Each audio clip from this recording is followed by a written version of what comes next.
ได้เชิญหยิบได้หยิบได้ Okay. Thank you. Question number 1 from Singapore from J Lo. While in meditation and contemplating on 5 aggregates, I have only managed to scratch the surface, and it doesn't allow me to penetrate deeper, offering unreserved insight into this truth. It always falls back into thinking. Help us to elaborate and share skillful methods to help us develop our contemplation of these 5 aggregates to see that these 5 aggregates are all anatta. See, when we contemplate, this is only like doing the homework. We have first to prepare ourselves to let go of the 5 aggregates. Before we can let go, we first have to know why we have to let go. So we study the 5 aggregates to see that they are not ourselves. They don't belong to us. We cannot keep them. One day, sooner or later, they will have to leave us, separate from us. But right now, it's still not happening. So it's like preparing the mind for the examination that will come about when you get sick or when you die. See? So when you contemplate on the 5 khandha, you're just merely teaching the mind to know the truth of the body, of the 5 aggregates, so that when the time comes for you to let go of them, then you can let go, because you know why you have to let go. Because if you attach, you will be, and you have to relinquish or let go of the 5 aggregates. You can do this in 2 separate parts. You can first let go of the body, then you can let go of the nama khandha. They are 2 separate subjects that you have to solve, to separate. And once you know this, you have to let go of it, because if you cling to the body, your mind will suffer. Your mind will suffer because of fear, because you don't want the body to die. This is the desire not to die is the cause of your suffering. And if you don't want to suffer, then you have to let go of your desire. Stop desiring for the body not to die, because nothing can stop the body from dying. So when you see this truth that the body is something that you cannot stop from dying, and if you have the desire for it to not to die, then you will suffer. You will be in deep suffering. This is only imagining. When you contemplate, you are imagining the situation. To prepare yourself, when you come to the actual event, take the test, then you go find a place where you will have to dump your body, give up your body, like go into the forest where you are living among the wild animals, and you might not know when you might be attacked by these wild animals. And when you suddenly feel to teach the mind to let go of the body, not to cling to the body, not to have the desire not to die. Because when you have this desire not to die, you will suffer. But if you see that the body is gonna die and there's nothing you can do about it, then you're willing to let it go. You stop your desire from arising. When there's no desire, then your mind becomes peaceful and calm. And you might die, but your mind will be peaceful and calm and happy. So this is the way how to abandon, to let go of the 5 aggregates. This is the body part. The nama khandha part, you have to deal with the painful feeling, which is dukkha vedana. The other vedana, they are no problem. So we have to deal with the one that is problematic. The one that is problematic is dukkha vedana, or painful feeling. Because when we get sick, we suffer. The reason why we suffer is because we don't want to get sick. We want to get well. And this is the cause of your suffering, not the sickness itself, but your desire not to get sick or your desire to get well. So you have to use wisdom and to to see that you cannot force the dukkha vedana to disappear. They come and go by themselves, and the only thing you can do when they come is to be able just to accommodate them, not to have the desire to and acknowledge the existence of this painful feeling. Then this painful feeling will not cause you any suffering. The cause of your suffering is your desire to have the painful feeling disappear. So when you have painful feeling and you can teach your mind just to remain calm, accommodate the painful feeling, don't deny it, don't want to get rid of it, then your mind will not suffer.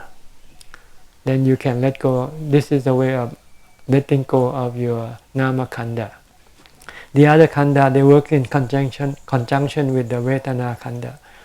So you only have to deal with the vedana khanda. Sanya, sankhara, vinyana, they're just part of the group. But dukkha vedana is the leader. If you can deal with the leader, then the other three they fall in line. So don't have to worry about sanya, sankhara, vinyana. You're actually changing sanya and sankhara. See, sanya will tend to tell you that this vedana is controllable. You can change them, but the truth is you cannot change them. We change them because we move the body around. When we sit and we become painful, we move the body, so the pain disappears. So we think that we can manage the feeling, but there are times when you get sick and there's nothing you can do. Even if you take medicine, sometimes the medicine will not help either. Then you know that this is something that you cannot change, but you can live with it and not be suffered by it. If you have no desire for it to stop this desire and accept the painful feeling, then you don't have to do anything. When you get sick, you just remain peaceful and calm, and then the sickness will come and go, the painful feeling will come and go, and your mind will not be hurt by the painful feeling. Question number 2 from Amar in Melbourne. Dear Thanachan, I read Longpo Tet's book where he states that wisdom can be developed only in upachara or neighborhood samadhi because jhana is too deep and the mind is inactive or passive in that state. Can Ajahn explain why jhana but not upachara samadhi is required to gain insight or wisdom?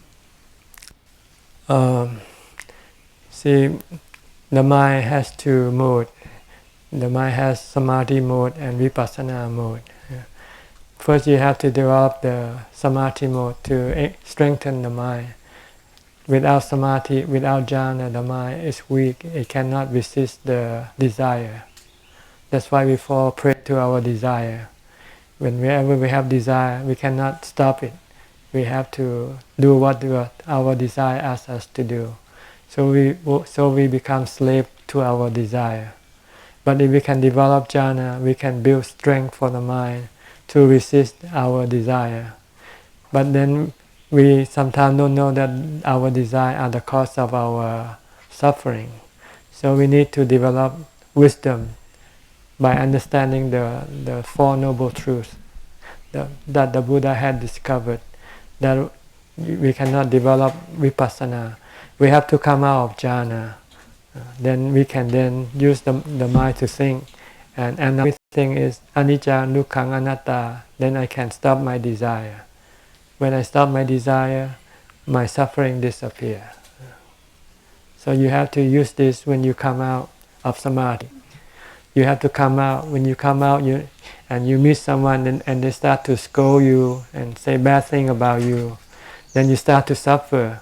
Then you have to use vipassana and say, see, I'm suffering. Why? Because I have the desire for them not to scold me, right?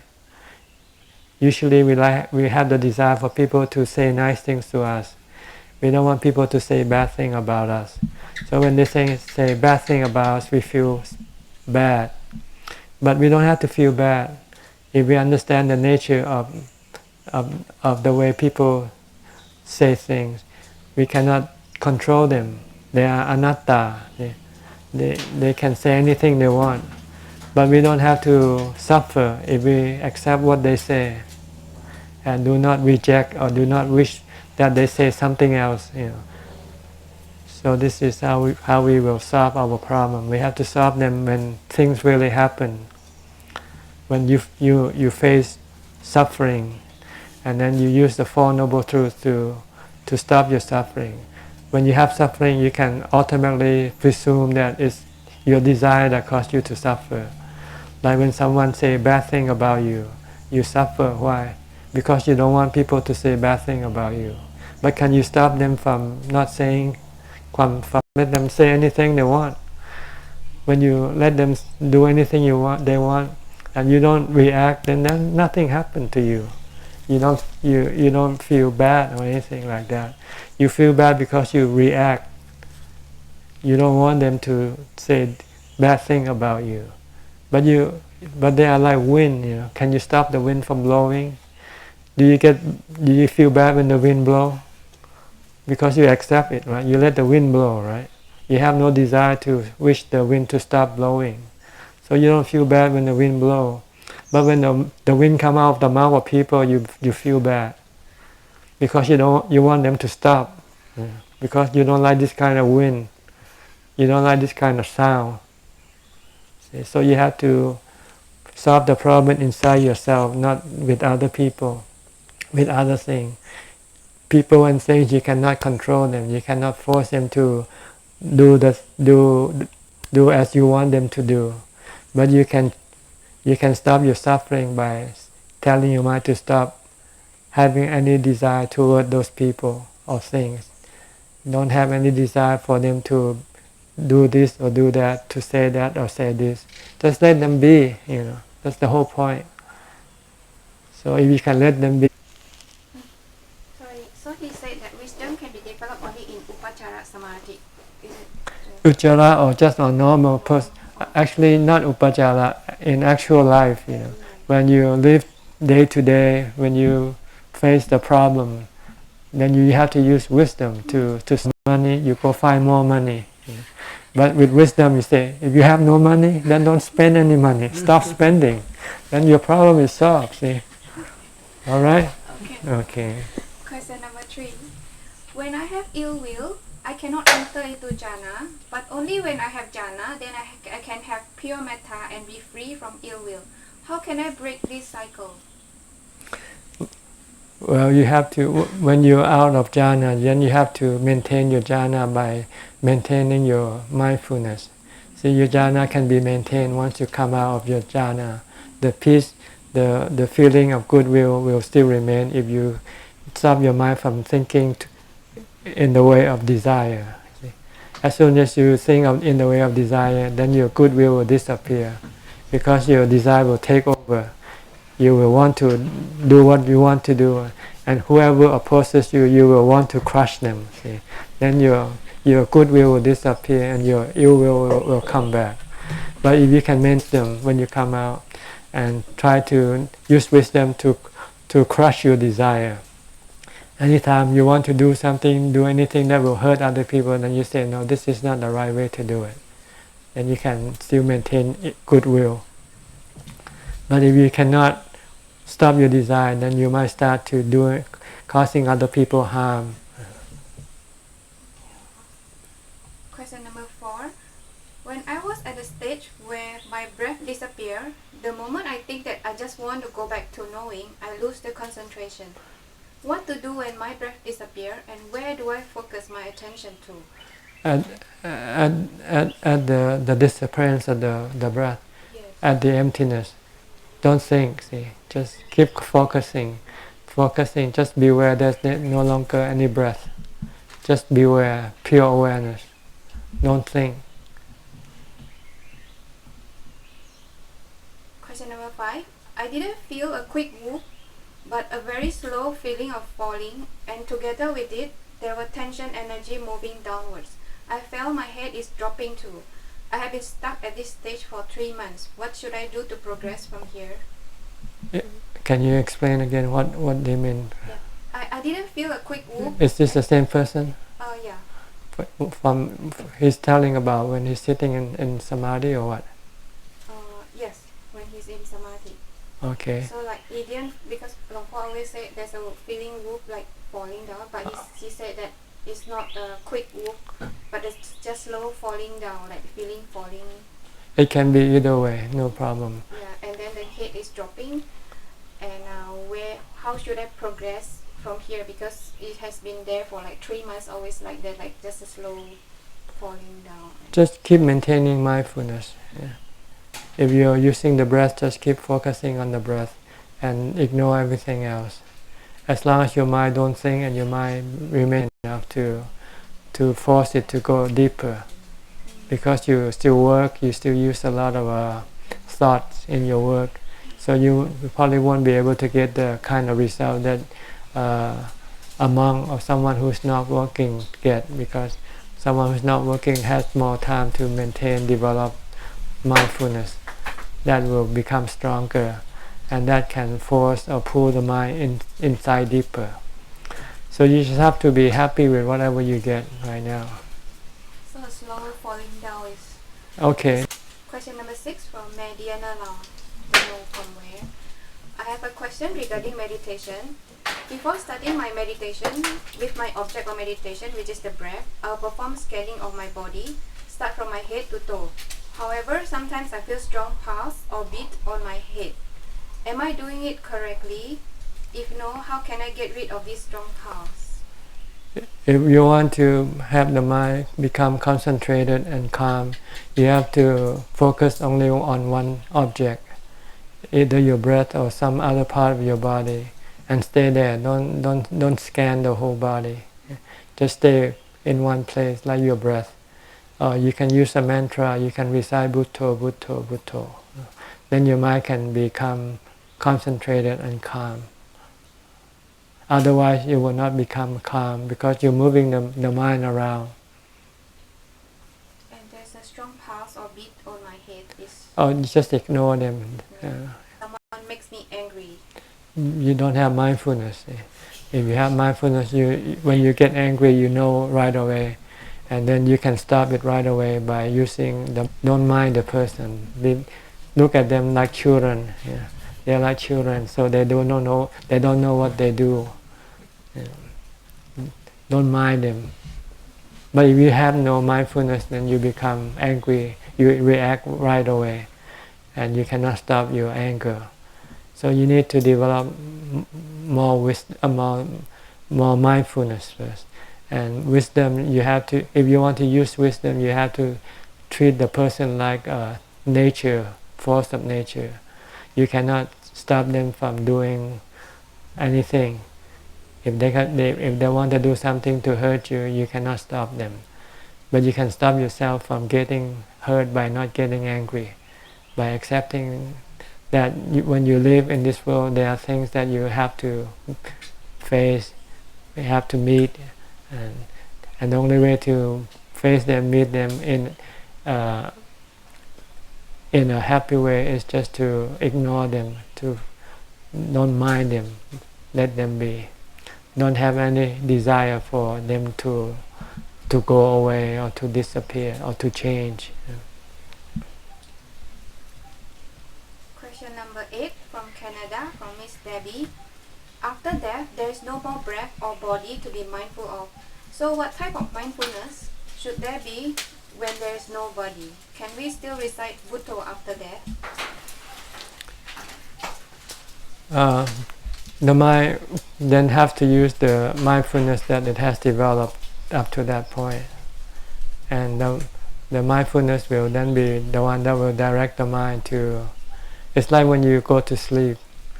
When you go to sleep, then actually it's not your mindfulness anymore that will control your mind, but your karma, your good and your bad karma will be the one that will control your mind. If your bad karma is strong, then it will create bad dreams for you. If your good karma is stronger, then it will create good dreams. And when you have good dreams without the body, it means you're in heaven. If you have bad dreams, then it means you're in hell. So once you die, then you cannot control your mind. The karma will take over. Can we still recite Putto after death? Try it. I don't know.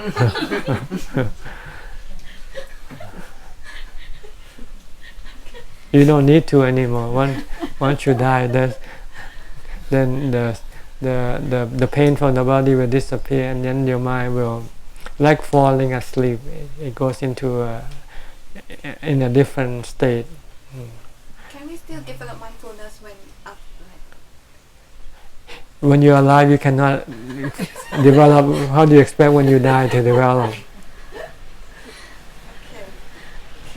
Question: do they still have Vedana, Sanya, Sankara after death? Yes. Like when you have bad dreams, you have bad Vedana. When you have good dreams, you have good Vedana. See?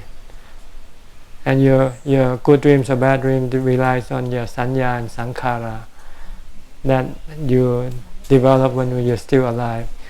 When you do good karma, you're developing Sanya and Sankhara to think in the way of good karma. And when you do bad karma, your Sanya and Sankhara will think in the way of bad karma. So when you die, then they will replay itself like the movie that you shoot with your video camera. And when you play it back exactly the same thing that you did before. Okay, question number 9 from Miss Debbie also. Dear Ajahn, I was reviewing your instruction on the 10 ways of making merits, and I was hoping you could elaborate on number 7, which is humility and modesty. I find that in the West, people are encouraged to boast about their strength and accomplishment, and modest people often get overlooked. What does this quality look like, and how does one develop it? Because humility makes you calm and peaceful. You don't have to prove anything to anybody. But once you boast that how strong you are, how good you are, then you have to keep trying to show that you are that. And sometimes when you cannot show it, you feel frustrated and angry. So it's better to be humble. Then you don't have to do anything, to prove anything to anybody. See? It makes your mind, the result is makes your mind calm and peaceful. But when you are not humble, it causes your mind to be agitated, restless, frustrated, because you want to show yourself more. You don't find peace and happiness from boasting, from trying to being conceit. But when you're humble, it's so nice, so comfortable. You don't have to do anything. You don't have to and then you don't hurt other people's feeling also. Because if you're always number 1, then people will hate you for it, right?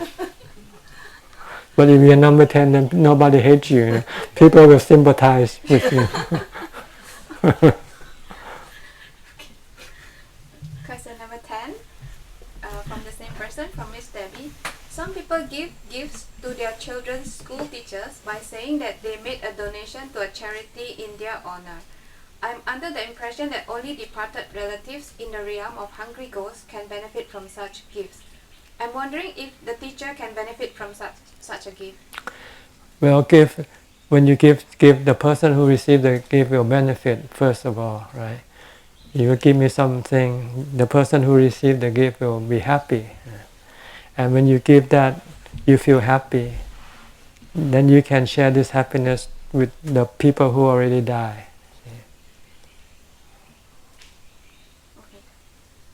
Question number 11 from Mr. Lau Man Yi. Bante, may I ask how to help my daughter who always have health problems and need to go through pain? She's only 4 years old this year but has gone through 2 surgeries. I know the duty as a lay person is to follow 5 precepts closely, and I also recite Buddha Guna Chant every day and make monthly donation. However, it seems that it does not help much. When you see your daughter suffer, so you first have to deal with your problem first. You must not suffer because your daughter suffer. And in order for you not to karma in the past, that caused her to face this consequence. And there's nothing you can do about it except whatever you can with the sending her to the doctor and the hospital. But whether she suffers, you don't know. Maybe she doesn't suffer. If she is a Sotapanna, and you don't want her to suffer. If you want to get rid of your suffering, then you must not want her not to suffer. You will have to leave it to her own karma. If she had good karma, maybe she only suffered the pain of the body, but not the mind. The mind might be peaceful and calm. So, but there's nothing you can help her, because this is her karma, the consequence of her karma, the consequence of karma, and there's nothing you can do about, except whatever you can with the physical part, like sending her to a doctor, to the hospital. Might not suffer. If she had Dhamma, she might be able to let go of the weight pain by accept that this is her karma, the consequence of her karma, and try just to do the best you can for her. Chris Weinhout from Europe. Maybe this question is asked many times. What is actually the duty of a monk? When I see the monks here in Europe, it seems like they are going for traveling. They like to visit as many countries as possible. They go for opening of new restaurant, getting a new car, new house, etc. Some monks teach meditation, but some are tricky in a way that you have to donate money and so on. So what is actually the duty of a monk, and what should the monks who stay abroad actually have to do? Well, the first duty of the monk is to study the Dhamma teaching. Second is to apply that teaching to his practice. Third is to become enlightened from the practice. Once he has become enlightened, then the fourth duty is to propagate this teaching to other people. Share this teaching, share this enlightenment to other people. But monks nowadays, they don't follow this rule. Once they ordain, they hardly study or practice, and they wait for the opportunity to go make money. They're waiting for invitation from lay people to invite them to their houses to chant on their birthday or on their anniversary or on whatever occasion. And this is what they thought the duty of monks are nowadays. They didn't think about study, they didn't think about practice, they didn't think about becoming enlightened. All they know is when you become a monk, learn how to chant, because if you can chant, then you will be invited to home, and when you're invited to home, you get money in return. And once you have enough money, then you can go travel, you can go buy things and so forth. So this is what most monks do when they go abroad. It's an opportunity for them to go overseas, to go, and there's a market for it, because lay people, Buddhists, once they go abroad, they need some spiritual support. So they feel that by inviting monks to stay in the same town, they can then rely on the monk to bless them, invite them to their home and bless their house or bless their business. So it turned into a commercialized type of Buddhism, not the spiritual type of Buddhism. If you want to look at the spiritual type, you have to follow the forest tradition. Most monks who are in the forest tradition, they don't go out on invitation. They go live in the forest, practice with the meditation teacher until they become enlightened. Once they become enlightened, they then separate from the teacher and develop a monastery and teach the people and monks how to meditate and how to become enlightened. These are really the duty of the monk, and this is what had been done since the time of the Buddha. The Buddha, when first he studied, then he practiced. When he became enlightened, then he started to spread the Dhamma, teach other people about the Dhamma. That's all he did. Every day he has four sessions of teaching, 3 sessions of teaching. In the afternoon he taught the lay people. At night he taught the monks, and after that he taught the devata, the spiritual beings. That's all he did, just teach the Dhamma, because nothing is as good as the Dhamma. but people now they have been gradually mutate from studying to becoming more like ritualistic, and now people think Buddhism is all about ritual, about chanting, about giving dana. When you give dana and monk chant for you, then your business will be prosperous, your life will be long, you will live long, all your suffering will disappear. But that's not it, That's the sad truth. But that's the way it is. From question number 13 from Penang, Malaysia, from N Tan. Hope Ajahn can advise, as I would like to strive and attain Sotapanna in this very life. It is my aspiration to enter the stream and become a stream enterer or Sotapanna in this very existence. Some teachers say they can get Sotapanna by just listening to the Dhamma. Some say meditation is the only way to achieve Sotapanna. Can we enter the stream by listening to the Dhamma, or must we also meditate? It depends on how much strength you have in your mind. If you have strong, you can let go of your desire, and then you can attempt to develop samadhi first. Once you have samadhi, then you have to understand the nature of the body, that it is impermanent, it doesn't belong to you. You're going to have to have samadhi. Like when the Buddha first gave his sermon to the 5 ascetics, they all have jhana already. So when the Buddha say, let go of your body, they let go right away. Like one of the 5 ascetics, the Venerable Anyan Kondayas, he said, whatever rises will have to cease. He refers to the body. Once the body is born, it's gonna die, and don't cling to it. When you cling to it, you become sad. You suffer. If you let it go, you will not suffer.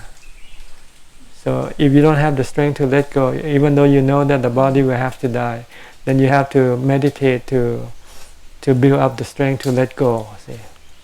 Once you have the strength to let go, then when the time for you to let go, you can let go. Question number 14 from Malaysia, from Jiaxin. I have 2 questions. What is the intention behind frivolous speech? It's a waste of time. See, when you say something, you should say it and make it profitable, useful for the people who listen. Like the Buddha, he talked about Dhamma. He doesn't talk about the weather, talk about politics and so forth. Who listen will benefit from that. See, like you hear almost 2 hours now, over 2 hours now. Do we talk about politics, to gossip about that person, this person? Oh, he's richer than us. He's better than us. He's worse than us. I'm confused because nowadays people say they practice vipassana meditation such as rising and falling. When you first anapanasati, but you first have to calm your mind before you can teach the mind vipassana, because a cloudy mind will not understand. You have to have a clear mind. A clear mind has to be calm and peaceful. So you first have to prepare the mind for vipassana. You have to calm it first. So you need anapanasati. Once the mind is calm, then the Buddha can then contemplate on the impermanent nature of everything. Everything come and go, rise and cease, such as the body, such as Vedana. And to cling to them will only cause you suffering. If you don't want to suffer, then you have to leave them alone. That's vipassana. Question number 16 from KL, Malaysia, from Mr. Matthew Lai. Can Ajahn please define non-self? Non-self, there's no self in everything. The notion of self is created by the delusion of the mind. Everything is part of nature. Even this body is part of nature. And this body is made up from the food. The food comes from the earth, from the water, from the air, from the heat. So there's nothing that is a self. A self is just a notion, an idea created by the delusion of the mind. And once it's created, whatever is self that you think it belongs to you, and you have to have it. And if you don't have it, then you suffer. So you don't want to lose it. But when you lose it, you suffer anyway. So once you see that everything is not self, then you don't cling to anything. Like we don't cling to the wind, we don't cling to the sun, the rain. We leave them alone, right? They can come and they can go, they can rise and cease, and doesn't bother us. But with this body, we claim to be ourselves. So when they rise, we're happy. when they cease, we sad. If we don't want to be sad, then we have to look at the body just like the wind and the water and the rain. They come and go. They rise and cease. Question number 17 from Martin Shiver. I am a 36 years old male meditator and has been meditating since 2015 using mantra Bhutto. Since 10 years, I stuck on the level of Sotapanna. Now this body is falling apart, which is sickness. Can Ajahn give me advice? Well, if you are Sotapanna, then you won't be affected by whatever happens to the body. You can let it be, because you know there's nothing else you can do. You cannot stop it. You cannot prevent it from happening. If the body gonna get sick, it's gonna get sick. If the body is gonna die, it's gonna die. But you don't have to suffer with it if you separate yourself from the body. Look at the body like you're looking at some other people's body. They are the same. Other people's body, when they get sick, you're not hurt by it, right?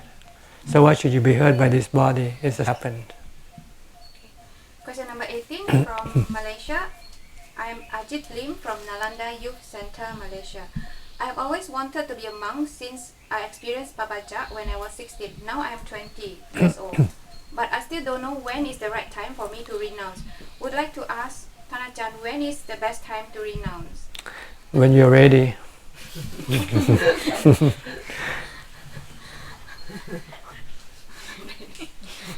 you will know when it's ready.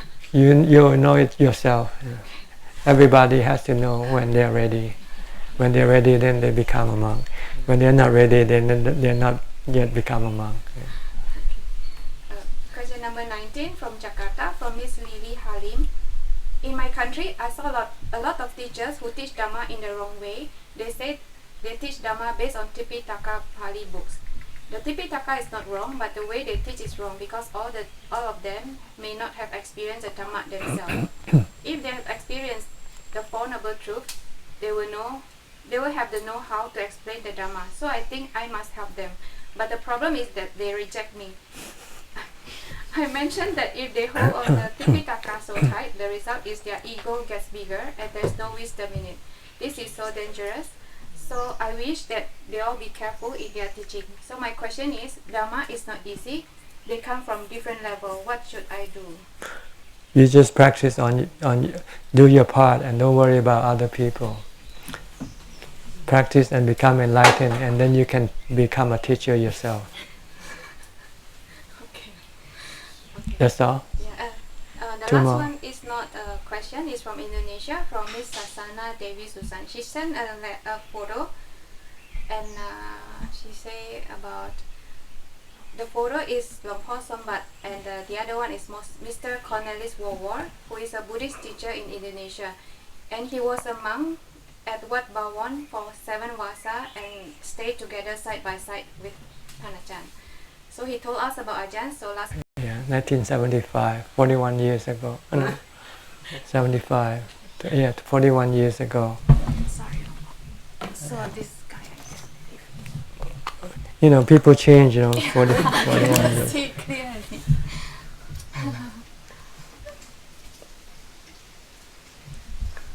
No way, You saw them for a few weeks, and then they were monks. They shaved their head, Now they're a lay person 41 years later. But if you listen to their talk, you can remember, because people's speech don't change much like the body. They still speak the same way. The sound. The other day, I have a friend I met before I was a monk, and I haven't seen him for almost that time. When I saw his face, I couldn't recognize him. But when he started talking, I said, "Oh yeah, I know who you are." So it's the same way with if we know someone like from past life, yeah. Right? It's their pattern of speech, the way how they talk. This thing don't change, or the way they act with their body, This thing is a habit that comes with the mind, not with the body. That's why when you see people, sometimes you like them right away, because the way they behave, they conduct themselves, is somebody you used to like, so you like them. And the same way with our station of the mind, our action, are the manifestation of the mind. Okay, that's all the question for today. Okay, thank you for sending in the question. And if you have any more questions, please do send them. And in about 1 month, we'll have another session like this. In the meantime, may you all be well and happy. ก็ขอยุติการแสดงไว้เพียงเท่านี้ ขอให้ท่านทั้งหลายนำเอาสิ่งที่ได้ยินได้ฟังในวันนี้ไปพินิจพิจารณาไปปฏิบัติ เพื่อความสุขความเจริญยิ่งขึ้นไปเถิด